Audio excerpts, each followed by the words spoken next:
Donc aujourd'hui, l'objectif est de vous parler d'EDR et finalement de parler de tout ce qu'il faut savoir sur l'EDR, pourquoi il y a un tel engouement, pourquoi cette solution a le vent en poupe aujourd'hui et qu'est-ce qui permet de le différencier par rapport à d'autres solutions. Donc moi je suis, Nicolas Lacourte, Solution Manager chez Enixo et D'accord. Arnaud, vas-y. Oui, bonjour à tous. Donc moi je suis Arnaud Échalier, le directeur technique sécurité, quelquefois même cybersécurité côté NXO. Je représente sur le secteur national toute la partie cyber et sécurité de NXO. Alors pour qu'on puisse se présenter, alors au-delà de ça, bon, il y a tout un agenda effectivement assez complet sur le sujet. On verra, on abordera déjà de manière plus large les tendances et l'évolution du endpoint, voir après l'objet principal de cette présentation, c'est-à-dire l'EDR. Comment on peut s'y retrouver, comment choisir dans tout ça, et évidemment comment se positionne l'EDR vis-à-vis de l'XDR et le CIEM. Donc ça, tout ça, je définirai tous ces termes si c'est pas encore clair pour vous, et comment on peut se faire accompagner. Donc pour compléter finalement cette présentation au-delà de nos personnes, c'est présenter un tout petit peu rapidement Enixo. Donc qu'est-ce qu'Enixo? C'est donc une société de services à haute valeur ajoutée qui travaillent finalement dans trois domaines principaux qui sont l'infrastructure digitale, la com collab et évidemment la cybersécurité qui nous amène ici. Notre autre offre de service, elle couvre finalement un peu tous les champs du possible finalement, puisque ça part du conseil, suivi par l'intégration et la partie exploitation. Donc que ça soit d'ailleurs dans la cybersécurité et dans les autres domaines d'activité de Enixo. Pour se situer un tout petit peu, effectivement, Enixo a rejoint très récemment la division Faya Énergie Service, donc qui est Faya, qui est, si vous ne connaissez pas, est le premier groupe français indépendant de construction et de matériaux routiers. Donc nous, on se situerait dans la partie énergie, donc ça c'est une nouvelle très récente puisque ça date de septembre dernier. Heu, voilà, pour nous c'était un tout petit peu. Et Enixo, c'est quoi? C'est une entité qui est présente dans toute la France, comme vous voyez ici les points, donc répartis géographiquement avec des entités notamment spécifiques cybersécurité, mais qui n'empêchent pas de travailler au niveau national, hein. Donc on couvre donc localement, mais aussi nationalement toutes ces activités de cybersécurité qui nous amènent aujourd'hui avec un champ des possibles très important puisque on a des domaines de compétences un peu dans tout, allant de l'infrastructure, donc du firewall par exemple, jusqu'à la gestion d'identité, en passant par la sécurité du endpoint qui nous amène aujourd'hui. Donc on a effectivement beaucoup de champs de possibles et on peut accompagner les différentes entités pour sécuriser leur récit tout simplement. Voilà pour la présentation rapide de Enixo. Donc on va commencer par le premier élément de ce plan. Donc pour se situer un petit peu, prenons un peu de hauteur au niveau des différentes tendances actuelles.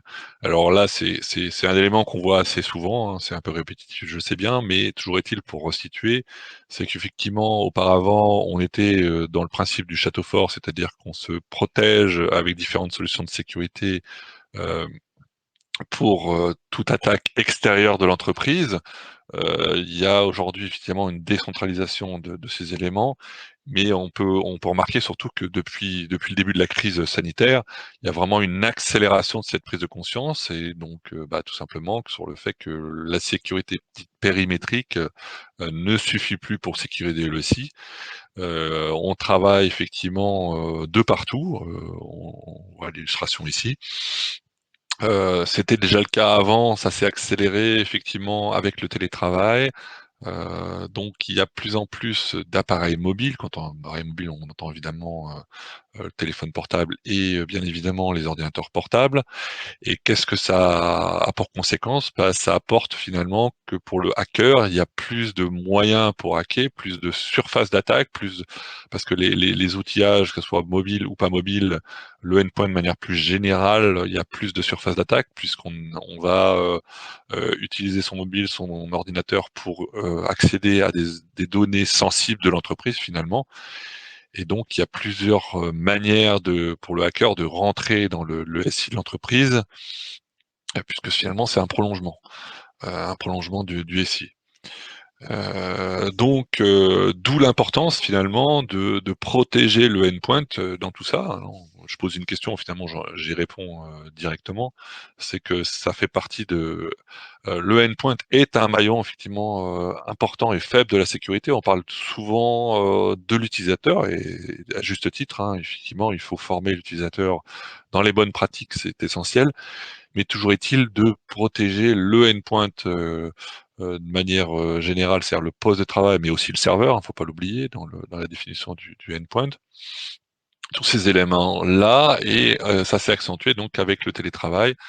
Donc il est important de se protéger ces structures. Pour corroborer ces éléments-là, je vous ai sorti quelques chiffres, alors elle est un peu lourde cette slide, je reconnais.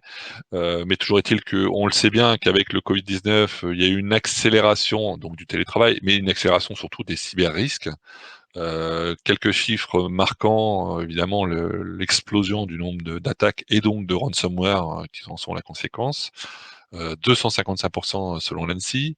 Autre chiffre assez parlant pour cette année finalement, hein, parce que ça date quand même de l'année dernière, le Covid.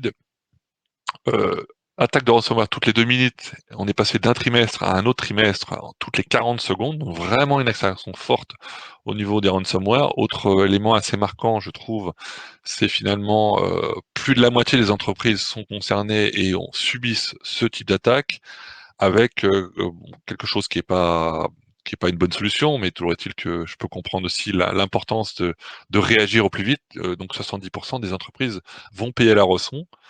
Et c'est là où on déconseille effectivement de payer la rançon parce que seulement la moitié ont récupéré leurs données. Donc ça, c'est terrible. Voilà quelques chiffres clés marquants. Autre élément intéressant, c'est effectivement cette année a été marquée pas seulement par les ransomware, mais par des attaques sont focalisées au mois d'avril, hein. Il y a eu énormément d'attaques. Pourquoi spécialement au mois d'avril, je ne sais pas. Mais toujours est-il, voilà, des entités qui ont été touchées par des ransomware depuis le début avril. Et ça a eu des conséquences extrêmement importantes, avec bah, tout simplement des arrêts de services informatiques, des activités logistiques bloquées, des impossibilités de traiter des commandes clients, donc des conséquences assez dramatiques dans ces différentes structures, entre autres pour illustrer ces attaques de type ransomware. Donc ça voilà. Donc finalement, en termes de bilan d'évolution, on a vu que bah, les menaces se sont intensifiées et que bah, premier effet de bord, c'est que finalement le travail à domicile, c'est pas la même chose que d'être dans une entreprise où on a différentes solutions de sécurité. Donc on ne bénéficie pas du même niveau de protection, hein. Bien évidemment. L'employé, par exemple, à domicile, va pas forcément exécuter son analyse antivirus si c'est pas automatisé, bien évidemment. On va pas disposer forcément d'un firewall, etc., etc.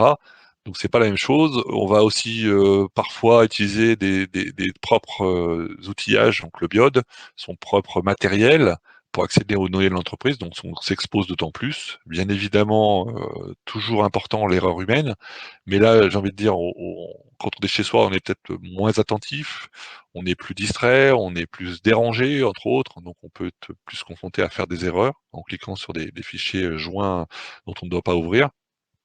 Et bien évidemment, le sujet, c'est aujourd'hui, c'est de s'apercevoir que finalement, la solution de protection endpoint qu'on a mis en place, on s'est aperçu bah, finalement que c'est insuffisant. C'est l'une des raisons pour laquelle d'ailleurs la solution dont on va évoquer dans un instant, l'EDR, a vraiment explosé avec bah, cette période particulière.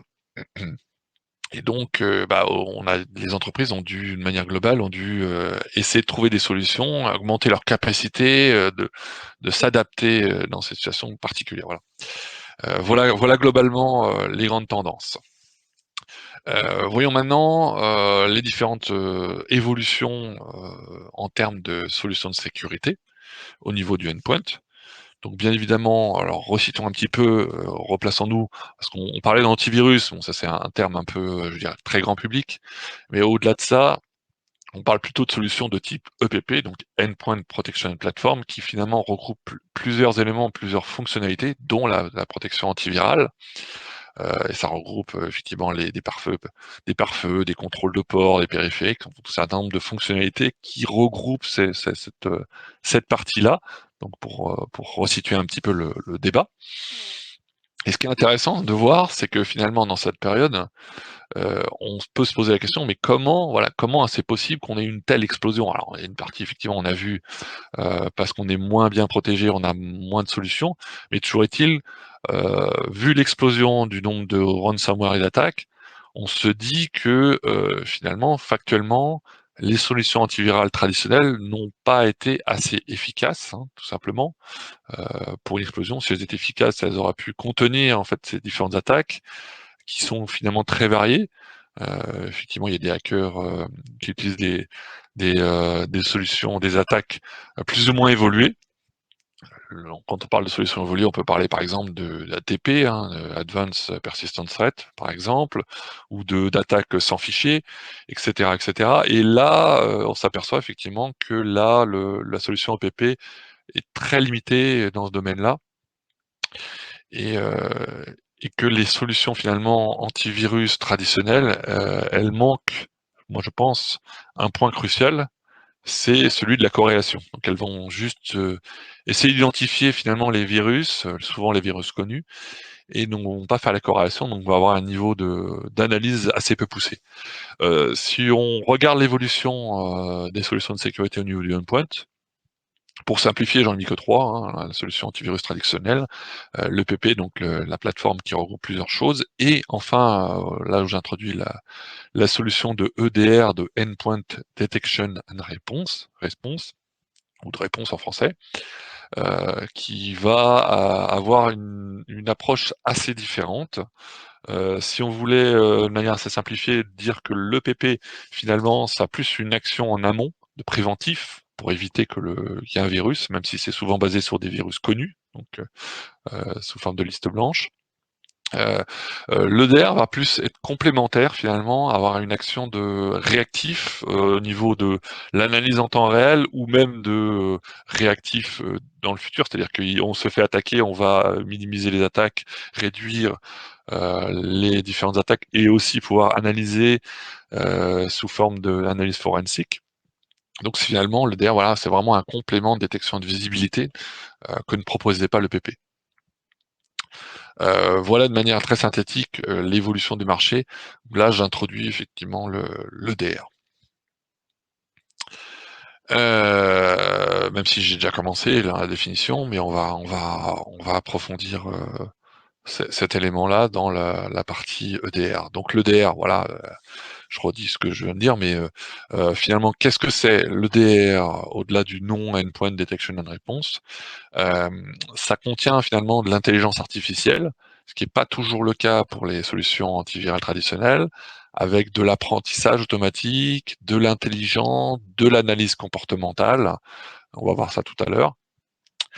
Et si on veut se donner une image sur le distinguo entre l'EDR et l'EPP, finalement, j'aime bien le concept de l'EPP va être le bouclier finalement, donc protéger en amont au maximum les attaques tant qu'il le peut, sauf les attaques très avancées. Et l'EDR, un peu l'image, c'est de l'épée qui va pouvoir agir, euh, par exemple pour remédier, pour mettre en quarantaine le poste, etc. Donc finalement, l'EPP, ça va être une première ligne de défense avec une prévention passive des menaces. Le DR, ça va être actif en temps réel et atténuer les attaques les différentes attaques avant qu'elles ne puissent causer finalement des dommages très importants. Voilà. Donc vous voyez une certaine complémentarité pour le coup pour l'EPP et le DR. Et certaines solutions d'ailleurs de DR peuvent disposer de fonctions d'EPP. Donc, faut bien penser qu'il ne faut pas substituer forcément l'un avec l'autre. Euh, Autre élément d'information, voilà, c'est une solution basée sur des agents sur le endpoint, donc ça c'est relativement simple à comprendre. Et on peut aussi mettre une autre image que j'aime bien, j'ai pu voir, c'est comparer aussi l'EDR au-delà d'une épée. C'est à la fameuse boîte noire dans les avions, hein, quand on a un crash. Donc de pouvoir, voilà, visuel. Donc cette fonctionnalité très intéressante qui est de collecter finalement en continu des données, hein, pour tout ce qui se passe sur les postes, ce qui va permettre tout simplement de pouvoir faire une analyse a posteriori et de pouvoir bien comprendre le cheminement d'attaque, où est-ce que quel était le poste compromis en premier, il a infecté quel autre poste, etc. Et comprendre le cheminement et pouvoir opérer et mettre des actions au-delà de la remédiation, mais des actions correctrices pour éviter une nouvelle attaque de comparable. Voilà. Voilà pour situer de manière très imagée ce que c'est que l'EDR. Si on reprend des données du Gartner, alors c'est un peu lourd à lire, mais toujours est-il dans la maturité des différentes technologies disponibles, connues, que sont sur le marché finalement, c'est une courbe de maturité. Donc pour comprendre, c'est que quand on est à gauche, c'est des solutions assez précurseur, on va dire, et plus on va à droite, plus c'est des solutions bien connues sur le marché, dans une certaine maturité. Donc on retrouve évidemment le PP, hein, totalement à droite, forcément, des solutions éprouvées depuis des années. Des solutions de type SIEM aussi qui sont assez connues, notamment dans l'environnement SOC de Security Operations Center. Donc ça, c'est des solutions qui existent depuis assez longtemps. Et ce qui est assez surprenant et intéressant, c'est qu'on voit qu'on retrouve l'EDR quand même assez étrangement, pourtant c'est une solution qui est relativement neuve, très à droite de ce marché-là. Donc qui aujourd'hui, ça veut dire tout simplement qu'on peut avoir confiance en ce type de solution aujourd'hui et que ça s'est beaucoup développé au niveau du marché. Euh, les entreprises et organisations s'en équipent de plus en plus dans ce domaine-là. Donc on peut avoir confiance en ce type de solution. Donc pour récapituler finalement en synthèse entre l'EDR et le PP, donc le PP pardon, solution antivirale traditionnelle qui sont en action préventive uniquement, qui sont relativement peu chères, qui se concentrent et qui sont très performantes pour le coup pour des menaces connues, hein, faut bien le comprendre, mais qui sont très peu performants dans des menaces inconnues, et donc arrive l'EDR, qui pour le coup a cette capacité de faire une analyse en temps réel, de répondre à des attaques complexes, qui pour le coup est une solution beaucoup plus chère en même temps, et qui nécessite pour le coup de l'humain, des analystes, et de retracer le chemin d'attaque. Donc ça, c'est ce que je vous disais à l'instant. Donc finalement, on a bien compris que l'EPP est une solution insuffisante en l'état pour se protéger au niveau du endpoint. Ce qui est intéressant, c'est peut-être le schéma de droite qui montre finalement que l'EPP qui va couvrir la partie basse va couvrir les menaces connues. Et on s'aperçoit que puisque les menaces connues sont assez contenu, on va dire, il y a peu de pertes financières, et c'est sur la partie haute où là, les menaces inconnues, qui sont peut-être moins nombreuses, hein, 90% comme couvre, comme je le disais au-dessus, 90% des attaques sont protégées, sont couvertes par le PP, donc ça c'est pas mal. Mais comme la plupart des entreprises ne sont pas équipées d'EDR, tout simplement, ça permet aux hackers de pouvoir récupérer, enfin pardon, pas de récupérer, mais mettre en place des ransomware, et qu'en conséquence de quoi, c'est d'autant plus efficace si les entreprises ont des pertes financières importantes. Voilà. Donc ça c'est une redite un peu de ce que je viens de dire, c'est-à-dire que l'EDR couvre énormément d'éléments, de visibilité, de bien comprendre les attaques en temps réel, de pouvoir donc être en capacité de réagir rapidement pour isoler notamment les postes, les endpoints. Voilà, donc bien comprendre ça. Donc voilà, on a une visite, je pense, assez claire au niveau du endpoint, hein. N'hésitez pas à poser des questions, hein, si vous en avez en cours. Mais la vraie question finalement de se dire dans tout ça, OK, il y a des solutions d'EDR performantes, c'est très bien. Heu, J'espère vous avoir convaincu de l'utilité en tout cas. Mais comment finalement choisir? Alors pour choisir, Alors déjà comprendre un petit peu le fonctionnement, de la solution. Donc finalement, un agent va être installé, sur le différents périphériques, hein, le point de terminaison. Il va surveiller finalement l'ordinateur, hein, et archiver toutes ses actions. Il y aura une analyse du comportement, ce qu'on appelle, l'UEBA, l'analyse comportementale, qui va au départ prendre note du comportement normal de l'utilisateur, hein, donc il y a une phase d'apprentissage, dont l'objectif est évidemment de détecter tout comportement anormal, hein. Donc effectivement, si, un utilisateur va télécharger régulièrement, je dis, 10 mégas de fichiers par jour et tout d'un coup, subitement, télécharge des gigas de données, donc comportement anormal, et là, le DR va pouvoir identifier, ces éléments-là.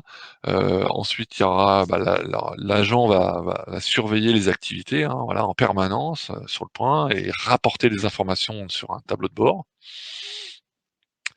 L'agent va aussi détecter ce comportement anormal et potentiellement malveillant, et il y aura des algorithmes avancés qui vont pouvoir, aider à retracer et à visualiser. Donc ça, c'est un point très, très intéressant pour retracer tout le cheminement d'attaque, en fait, donc bien comprendre, cette partie-là, et évidemment, le point essentiel, c'est d'avoir un analyse de sécurité.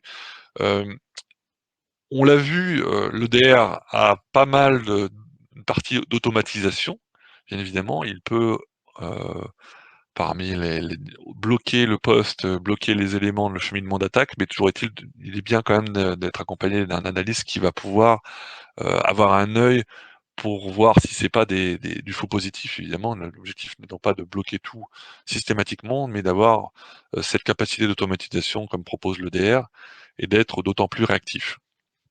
Et dans tout ça, bah, forcément, il y a énormément de concurrence, heu, beaucoup de solutions, sur le marché, et c'est là où il est important de s'y retrouver.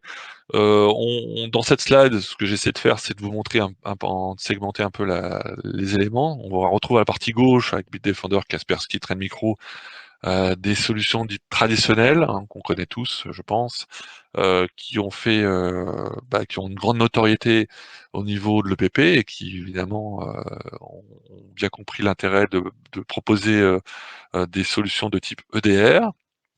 On retrouve au centre des solutions plus, on va dire un peu plus généralistes, comme Checkpoint, Palo Alto, Cisco, qui ont tout un écosystème qui vont, du Checkpoint à l'EDR, par exemple.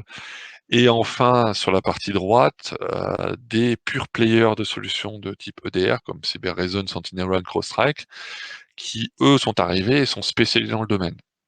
Donc il y a déjà un travail de savoir, vers quelle solution s'orienter. C'est un peu complexe, et encore là on est limité que sur l'endpoint évidemment c'est un peu la problématique des solutions de sécurité, il y en a énormément, hein. Là j'en ai sûrement oublié d'ailleurs, mais savoir, quelle solution. Et l'idée, c'est de savoir, je peux pas aujourd'hui vous dire quelle serait la meilleure solution, puisque finalement, ça dépend totalement du contexte, ça dépend de la structure de l'entreprise, ça dépend, si par exemple l'entreprise est équipée de solutions Palo Alto pour le firewall, est-ce que c'est peut-être plus pertinent d'avoir une solution Palo Alto en EDR? Ou, si on est équipé d'une Trend Micro par exemple, de s'équiper enfin voilà, ça dépend du contexte. Donc il n'y a pas vraiment de réponse, à donner ici.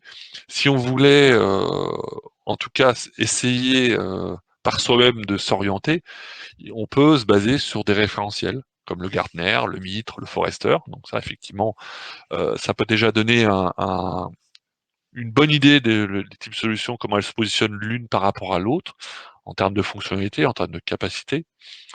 Mais toujours est-il que voilà, on n'est pas obligé de prendre la meilleure solution toujours dans le domaine, parce que déjà il y aurait une question de coût et une question effectivement d'interaction entre elles, hein. Comme je donnais l'exemple de Palo Alto à l'instant, ça peut être pertinent effectivement si on est équipé de solutions Palo Alto par exemple. Dans un autre contexte, c'est pas forcément pertinent, donc ça dépend. Et c'est là où nous, NXO, on peut, vous accompagner, pour vous accompagner dans ce choix de solution, dans la pertinence, ce genre de choses, voilà. Et autre élément important à prendre en compte, je pense, pour ce choix, c'est de voir, la solution, la capacité finalement d'intégration de la solution d'EDR dans le SI de l'entreprise, hein. Donc, il faut voir tout ça. Dans les référentiels, effectivement, il y a le Gartner qui donne des définitions sur les fonctionnalités essentielles que doivent contenir un EDR, un EDR efficace. Donc effectivement, nous, ça fait partie des critères de choix, dans l'accompagnement, de proposer des solutions qui répondent à minima, sur ces fonctionnalités, bien évidemment. Heu et toujours dans le voilà, dans tout ça, reprendre, ce que j'ai dit, la capacité d'intégration, les choix, les bonnes solutions par rapport à différents référentiels, par rapport, les questions à se poser par rapport effectivement le fonctionnement en mode déconnecté, hein, comment ça fonctionne? Est-ce que c'est, l'ergonomie, du reporting qui est adaptée? Si vous le faites vous-même, bien évidemment, c'est dans ce cas-là. Si c'est NXO qui fait, ce reporting et qui accompagne, les différentes entreprises, ce genre de choses. Mais à ne pas oublier bien évidemment que, la plupart des entreprises sont confrontées comme tous à des problèmes de ressources, évidemment, et donc sont pas en capacité de faire l'analyse, d'avoir des analystes compétents pour faire ce suivi et donc de faire appel des structures externes comme Inixo pour faire ce service. Voilà globalement pour la partie EDR. Si on extrapole un petit peu, parce qu'on voit d'autres choses, alors évidemment la solution SIEM, hein, qui est connue, depuis des années, on en parle souvent comme la solution, comme la solution, j'ai envie de dire, essentielle qui est dans un SOC, un Security Operations Center. Mais on entend ces dernières années, là, maintenant aussi une solution qui émerge, qui est le XDR. Et donc l'objectif maintenant, c'est de voir un petit peu comment ça se positionne, les solutions de type XDR et SIEM vis-à-vis de l'EDR que je viens d'évoquer à l'instant. Alors, on va commencer peut-être par une définition du Gartner, tout simplement. Sur l'XDR, qu'est-ce que c'est l'XDR? Finalement, ça reprend la même dénomination de l'EDR, donc c'est finalement l'Extended Detection and Response. Donc vous voyez que ça nous couvre au-delà du endpoint, donc ça couvre toujours le endpoint, mais ça va au-delà du endpoint. Donc finalement, ce qui est un petit peu complexe aujourd'hui, c'est que la définition est assez large. Donc vous voyez, Extended Detection and Response, c'est très vague et il faut juste retenir que, cette dénomination, puisqu'elle est vague, elle est très différente selon, les différents, intégrateurs. Il y a un souci peut-être? Non? OK. Donc si vous avez voilà, si vous avez des questions, n'hésitez pas, hein, me couper. Hem, toujours est-il que, l'XDR, voilà, ce que je disais, c'est que la définition est assez différente, selon les structures. Donc il faut quand même regarder un petit peu, qu'est-ce que si vous voulez, vous aventurer dans une solution de type XDR, voir qu'est-ce que sous-entend, la la la les différentes marques et quelle est la définition. Voilà, tout simplement. Donc, et bien comprendre, voilà, ce genre de choses. Autre terme, effectivement, que j'ai pas expliqué, c'est le MDR, juste une parenthèse dessus.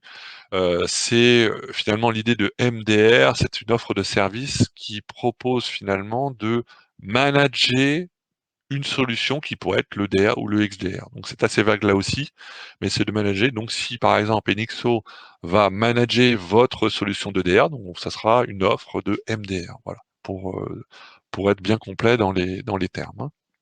N'hésitez pas à me couper, hein, dans le chat, hein, si vous avez des questions.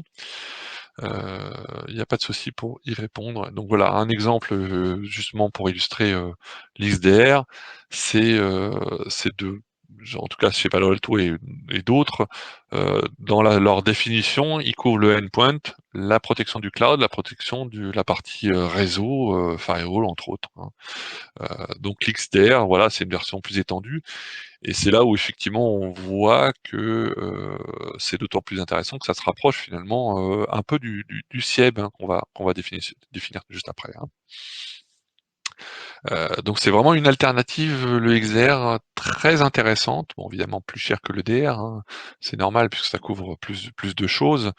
Donc il faut aussi se poser la question si finalement, est-ce que, le DR est-il suffisant?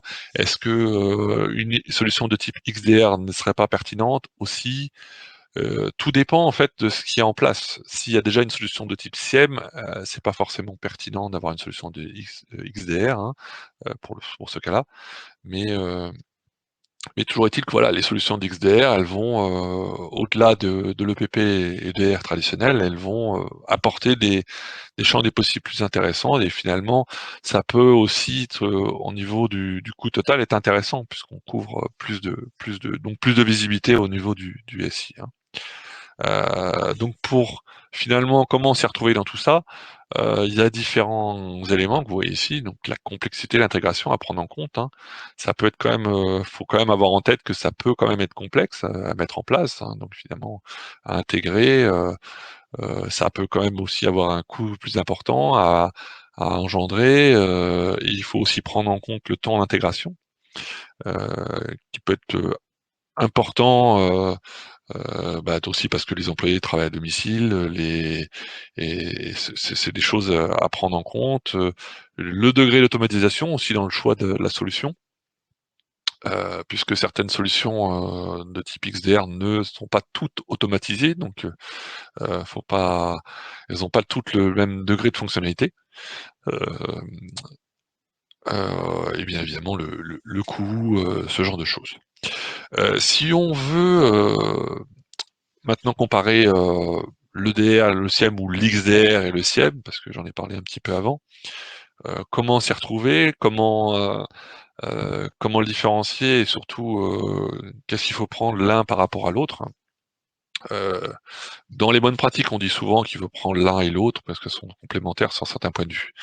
Mais resituons un petit peu le débat sur la partie SIEM, donc la Security Information and Event Management. Donc là, c'est même la solution, essentielle, d'une Security Operations Center.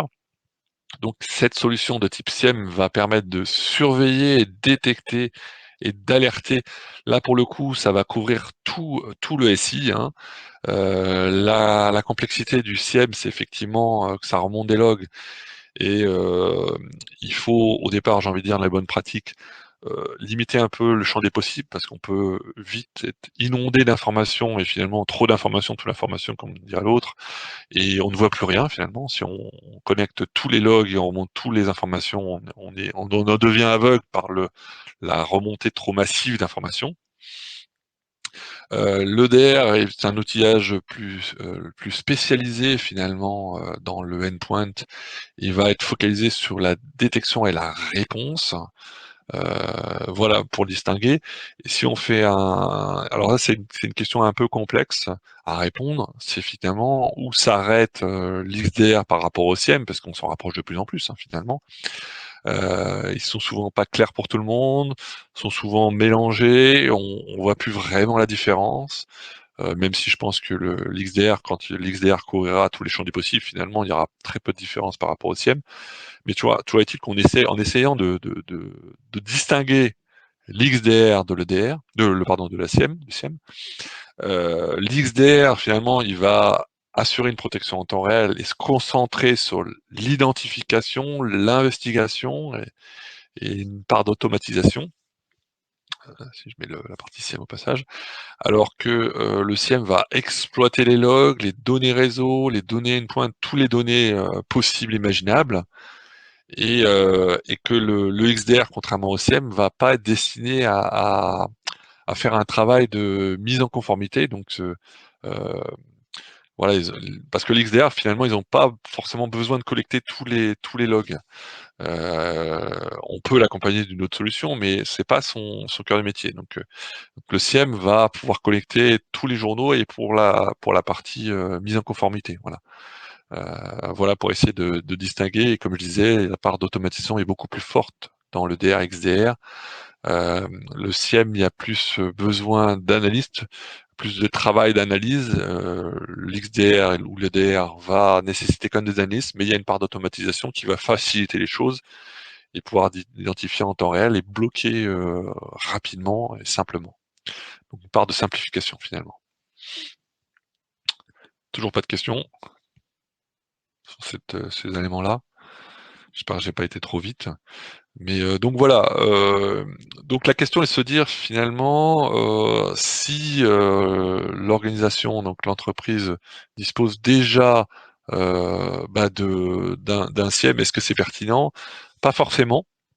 Par contre, une solution de type EDR couplée avec une solution de type SIEM, ça peut être pertinent. L'EDR va être la solution la plus poussée, spécialisée dans l'EDR, donc va pouvoir apporter des choses que n'aura pas forcément la partie SIEM, donc ça peut être très complémentaire. Si vous êtes déjà équipé d'une solution SIEM, c'est la question se pose plus sur l'accompagnement d'une solution de type EDR, pas forcément de type XDR. Voilà. Évidemment, pour clôturer cette présentation, c'est comment se faire accompagner, parce que finalement, je l'ai évoqué plusieurs fois, on parle soit de solutions de services de MDR, donc de manager la solution d'EDR, ou on parle aussi de SOC, de micro-SOC, enfin il y a plusieurs termes, dont l'objectif est toujours le même, finalement de surveiller, qualifier, alerter et remédier. Ça c'est la mission principale du SOC, qui aura différents outils dans son service, qui seront de SIEM, qui seront l'EDR éventuellement et d'autres solutions. Et la vraie valeur ajoutée, on l'oublie, c'est d'avoir les ressources à disposition avec différents processus, donc de pouvoir surveiller. Alors le SOC, la vision du SOC, de manière générale, était vue plutôt pour les grandes structures. C'est très cher, c'est pas abordable, voilà, donc c'est pas pour moi qui suis une PME ou une ETI, mais finalement, ce qui est intéressant avec l'offre autour de l'EDR, c'est que finalement on trouve des solutions qui sont cloud, ou même des solutions SIEM peuvent être cloud, qui offrent des possibilités aux entreprises qui étaient inaccessibles auparavant, qui sont beaucoup moins chères qu'auparavant. Et donc ces nouvelles offres aujourd'hui, notamment que propose Enixo, c'est de pouvoir disposer de ces de cette surveillance finalement avancée pour des prix beaucoup plus raisonnables, hein, finalement, beaucoup plus abordables. Et c'est pour ça aussi que les ETI, même les PME, même il y a des PME qui accèdent à ces ressources et peuvent disposer de ce genre de choses.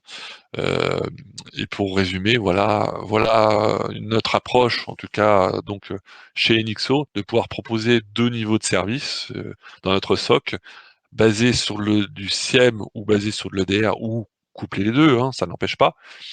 Donc, comme on l'a vu à l'instant, avec la partie EDR qui est spécialisée dans le endpoint, donc qui va apporter de l'automatisation et des compétences dans l'endpoint, mais qui va pas protéger les autres niveaux, si on parle d'EDR évidemment, pas de XDR, mais qui va avoir l'importance de pouvoir alerter en temps réel dans tous les cas et de pouvoir remédier directement, soit sous forme automatique, soit sous forme manuelle, mais d'avoir une action directe sur le poste, le endpoint, et de pouvoir fournir des éléments et des analyses forensiques, et le SIEM plus globalement, qui va permettre de couvrir plus large finalement le champ des possibles, avec une action.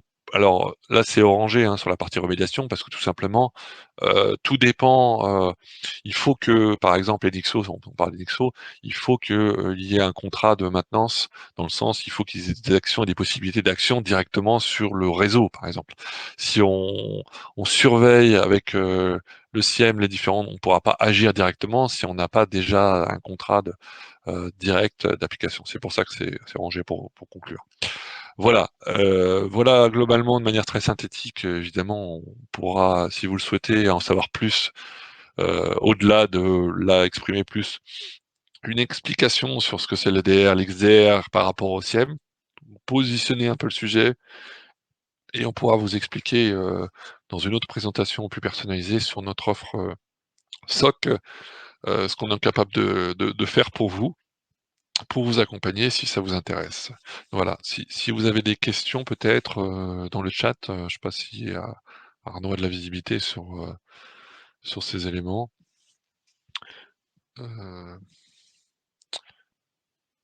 Malheureusement, j'ai pas de visibilité sur le chat. Et rien du tout, Nicolas. Ah, Tout est tout est clair peut-être, oui. peut-être que tout est clair, hein, Bah, le but était vraiment de couvrir, voilà, c'est de tout ce que j'ai envie de dire, cette présentation aurait pu s'appeler tout ce que vous auriez voulu savoir sur l'EDR et le XDR pour avancer, pour comprendre et vous orienter sur les choix. Mais ça reste des solutions effectivement très performantes, très intéressantes, mais toujours on dit dans la sécurité, c'est le problématique de manque de ressources, hein, ça on le comprend bien, et c'est pour ça qu'on met à disposition nos services, nos compétences, pour que ça soit le plus efficace possible, effectivement en temps réel, que ça soit en jour ouvré ou en 24/7, ce genre de choses où vous orienter. Voilà. Voilà, s'il y a pas de Alors attends, questions. il y a peut-être des questions, Ah, mais c'est vrai que peut-être une j'avais question. pas déroulé. C'est de ma faute. Ah, J'ai une question sur le comportement entre la cohabitation sur un même poste avec un antivirus et EDR. Écoutez, nous, pour répondre à cette question, on a vu plusieurs cas où effectivement, il y a nos clients qui ont souhaité conserver leur antivirus traditionnel et mettre en complément l'EDR. Il y a certaines solutions pour lesquelles ça fonctionne très bien. Et il y en a d'autres où il y a quand même eu des petits bugs, il y a eu des besoins de faire des ajustements ou même au final, il y en a même eu un certain cas où on a préconisé d'arrêter l'abonnement de l'antivirus et de prendre l'antivirus dans l'EDR. Nous, on est côté NXO, hein, on écoute les clients, mais c'est vrai que si on peut aujourd'hui, l'antivirus, il fait quoi? Il se base essentiellement sur des signatures connues et sur de l'heuristique. Bon, c'est vrai qu'ils contrôlaient aussi les remote devices comme les clés USB ou les CD, mais bon, il y en a de moins en moins et c'est des fonctionnalités qu'on retrouve aussi sur les EDR. Donc, si on peut en enlever, ça fait un agent de moins traité, une console d'admin encore en moins gérée. Nous, on conseille quand même d'unifier ces deux technologies. Mais si voilà, le client souhaite, vous souhaitez le conserver, on peut regarder en fonction et vous préconiser une solution qui va bien fonctionner. L'autre question est combien de temps faut-il à un EDR pour en analyser le comportement normal de l'utilisateur? Est-ce que pendant cette période d'apprentissage, l'EDR reste pleinement efficace?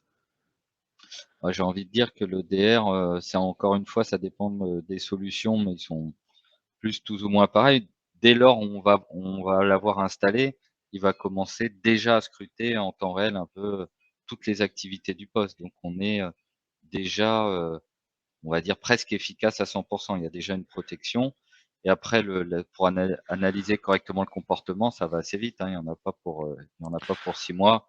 oui. Déjà, il va apprendre en moins je crois que c'est en moins de 5 jours, hein, quasiment. Largement, il va savoir un peu, voilà, qu'est-ce qui est utilisé, qu'est-ce qui est normal, qu'est-ce qui est déviant. Donc, ça va Effectivement, assez vite. les bonnes pratiques sont de effectivement le mettre en place, de voir ce qui se passe, pas de mettre en mode blocage évidemment, parce qu'au début, faut voir les réactions. Il y a peut-être des comportements, des situations pas adéquates. Il faut l'affiner, on parle d'affinage bien évidemment, mais ça va assez vite, oui, hein, en termes de comportemental. C'est tout à fait logique, hein. Il y a une analyse intelligente. Il a besoin de comprendre les situations, voir un peu qu'est-ce que le temps réel, qu'est-ce que pardon, la situation habituelle par rapport à l'inhabituel. Voilà. Mais c'est très rapide, oui, c'est très rapide. Je pense que 5 jours, il y a déjà des premières actions. À mon avis, il faut quand même un mois pour commencer à avoir une bonne solution bien affinée. Mais ce qu'il faut bien comprendre, c'est que c'est aucune commune mesure finalement avec les solutions traditionnelles type SIEM qu'on retrouvait en on-premise, qui pour le coup, pour qu'elles soient opérationnelles, ça peut durer 6 mois, 1 an, 2 ans, c'est extrêmement long. Là, on parle pas du tout les mêmes ordres de grandeur. C'est ça qu'il faut retenir. On a une autre question qui est au sujet de notre SOC, s'il est multi-éditeur. Est-ce qu'on peut faire aussi bien du Fortinet, du SentinelOne, ou du Palo Cortex? Notre SOC industriel va être vraiment opérationnel au 1er janvier. Aujourd'hui, on fait un SOC sur mesure avec nos clients. Effectivement, nos clients, on va retrouver, on a quand même pas mal de clients sur de l'EDR et de l'XDR Palo Alto. Donc ça, c'est le plus qu'on va avoir. Mais on a également des clients sur de l'EDR qui peut être Checkpoint. Côté Fortinet, on n'en a pas parce que le Forti, je pense, EDR est encore assez récent et la maturité des clients là sur cette technologie-là, en tout cas de nos clients, elle n'a pas encore avancé. Mais on se doit et on va tenir vraiment à notre SIEM sera vraiment est orienté. On a une ou deux solutions, on n'ira pas plus loin. Mais sur l'EDR, on va se devoir, c'est pour ça qu'on le fait aujourd'hui en sur-mesure, de prendre des EDR ou des XDR de nos clients et de les prendre en management derrière. Donc forcément, on les prendra peut-être pas immédiatement, mais on est capable d'être assez réactif pour prendre en un mois, lancer des formations. Parce qu'au final, tout est dans l'interface, dans la détection, la remédiation. Nos analystes, quand ils ciblent et ils cherchent des attaques, que ça soit telle ou telle techno, c'est juste une autre vision. Mais derrière, c'est assez, enfin, je vais pas dire facile à prendre en main, mais assez facile de s'adapter pour proposer le service derrière. Donc aujourd'hui, voilà, on est en SOC sur mesure sur la partie EDR, XDR. On a industrialisé la partie SIEM, qui est essentiellement des solutions SIEM Cloud. On fait pas trop de SIEM on-premise, on n'est pas partisan vu les coûts et vu les coûts aussi de mise en œuvre. On est plutôt voilà sur du SOC as a service basé sur du SIEM Cloud et la partie EDR qui sera industrialisée au 1er janvier. On annoncera un partenariat, je pense, avec une ou deux marques uniquement. Mais on sera toujours capable d'avoir cette équipe custom, donc sur mesure, pour prendre bien d'autres solutions en charge. D'ailleurs, peut-être que Nicolas, on organisera dès janvier un webinaire dédié sur le SOC NXO avec le responsable de ce Bien sûr, service pour vous bien sûr, expliquer tout bien ça. sûr, bien sûr, bien sûr. Mais si vous voulez en savoir plus, effectivement, comme je le disais, on peut toujours, faire des sessions dédiées, sans problème, pour vous. Voilà. Pas d'autres questions? Il n'y a pas d'autres questions. D'accord. Bon, bah, écoutez, merci beaucoup de votre attention. Bien évidemment, si vous le voulez, vous pouvez toujours voir en replay, ce webinaire. J'espère que ça a surtout apporté, pas mal de réponses à des questions, une vision assez globale, sur l'EDR, sur le positionnement du SIEM, ce genre de choses. Et n'hésitez pas, si vous avez des questions, à nous envoyer, un email, ou passant par la rubrique contact du notre site, on se fera un plaisir de vous répondre, voilà. Nous Merci serons. beaucoup en tout cas. Oui? Merci à tous. Non, j'allais juste rajouter, Nicolas, dans tous les cas, tous ceux qui ont encore un antivirus traditionnel, je pense que tôt ou tard, il va falloir très vite évoluer, au moins vers le DR, assez rapidement. Parce que les attaques, on les voit, elles touchent souvent les serveurs et un peu les postes de travail pour y passer. Et je pense que la première étape, avant de se dire est-ce que je prends du service manager ou autre, on n'en est pas encore là, c'est vraiment déjà de poker, tester, peut-être de tester des solutions EDR. Voilà. C'est ce qu'on va préconiser dans un premier temps. Voilà, c'est on vous fait un petit POC voilà, sur une solution EDR, mais en fonction de vos attentes, on vous aiguillera vers telle ou telle solution. Tout à fait. Merci beaucoup. À Bonne bientôt en tout journée cas. à tout le Bonne monde. journée. Au revoir. Merci.